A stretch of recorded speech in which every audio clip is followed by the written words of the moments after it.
Thank you so much for staying tuned. Still on the same topic, talking about the ban on open grazing, Presidency versus Governor stand, because it's really getting heated up. People have been talking about it. Some of the opinion just that are making the round, like what the Presidency is talking about, the opening of the old grazing road is anti-people, while others of the opinion that, look, that is the law. He hasn't run foul of the law. They have an old grazing route which must be adhered to for peace to reign.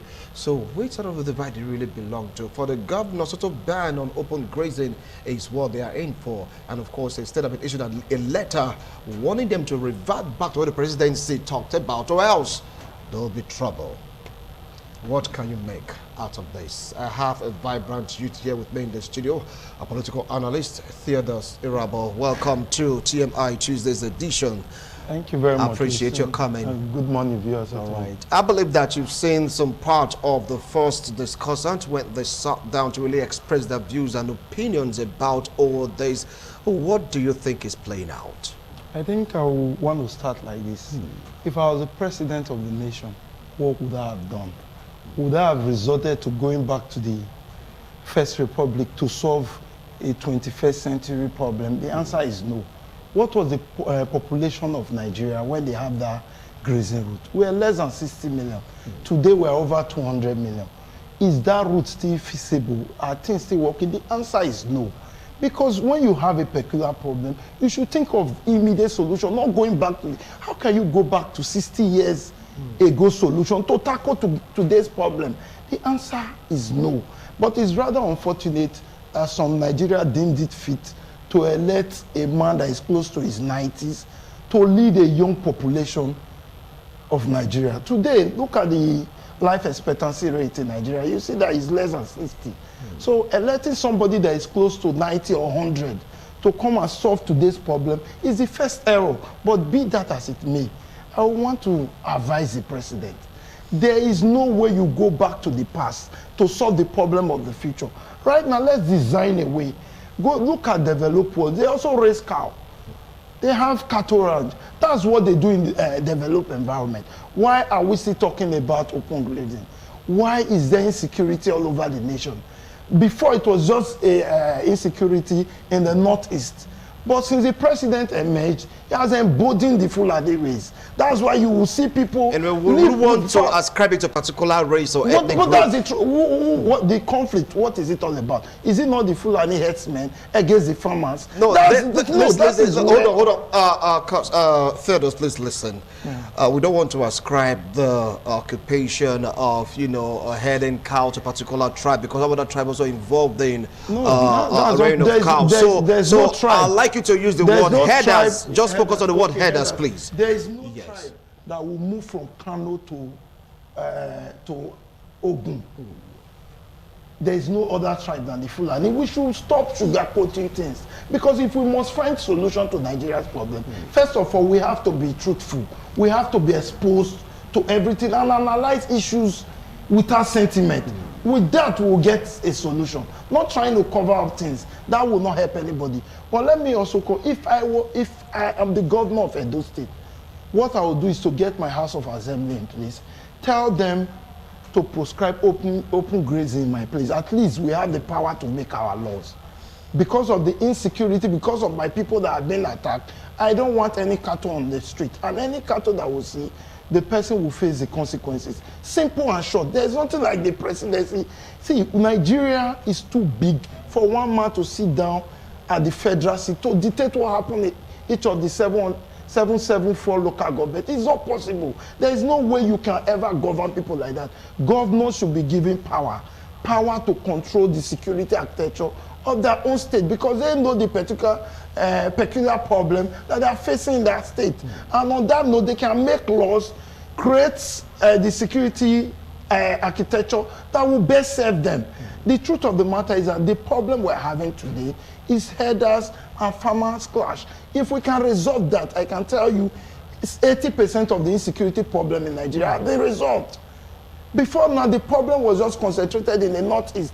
But today, they are all over the whole place.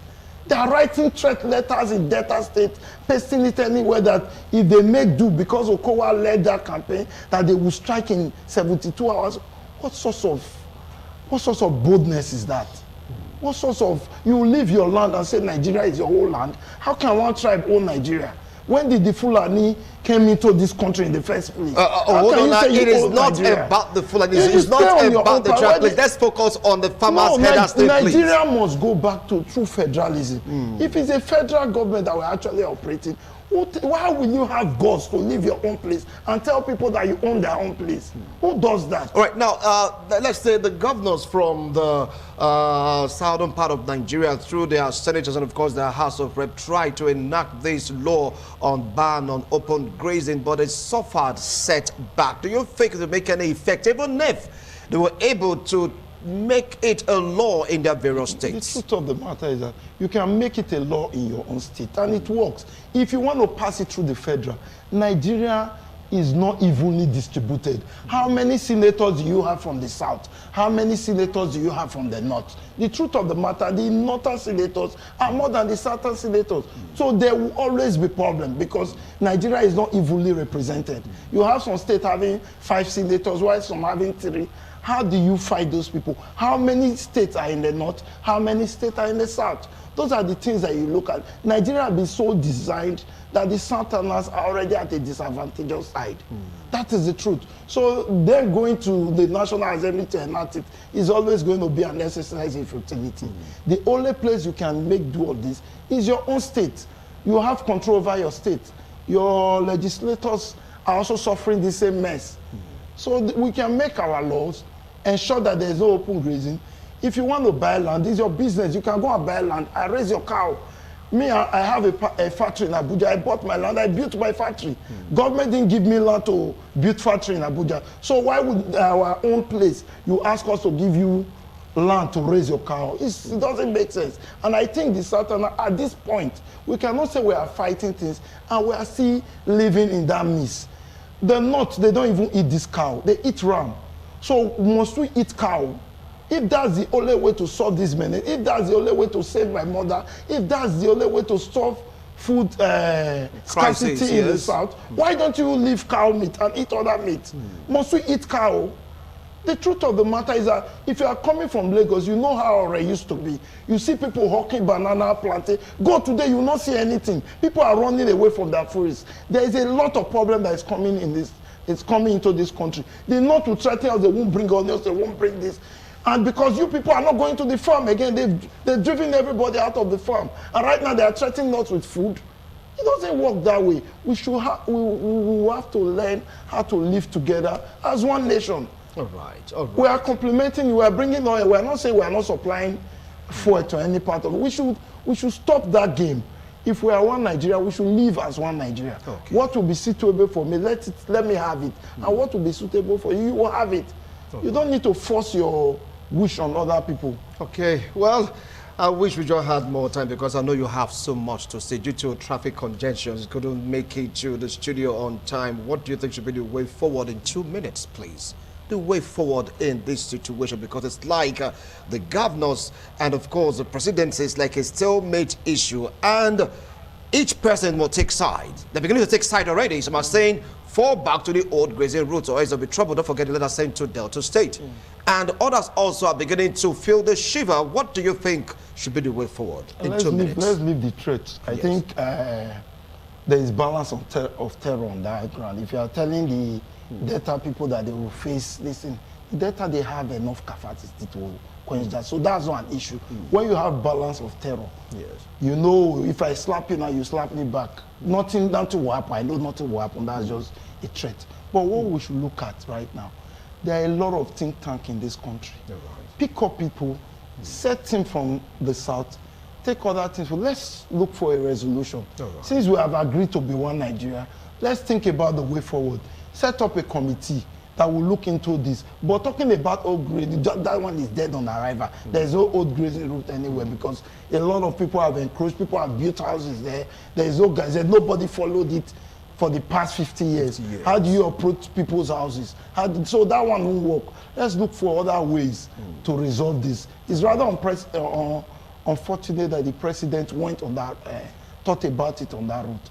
Thank God he has suddenly found his voice. He's addressing the nation. At least we now know his mindset towards pressing issues in the country. Oh, right. Unlike before that we were looking at body languages. There's no more body language. He has come out to tell us this is what he wants. Oh, right. On this note, I think we cannot discuss because we now know the thinking of the president. We know the thinking of the governor. Then we'll find a middle point. All right, thank you so much, Theodore. I wish you were here earlier, but it's okay, not to worry. We'll have some other time to really expatiate more on this discussion. Thank you so much for obliging. All right, up next is the insurance segment with Sir Dr. BJ Bride. Do stay tuned.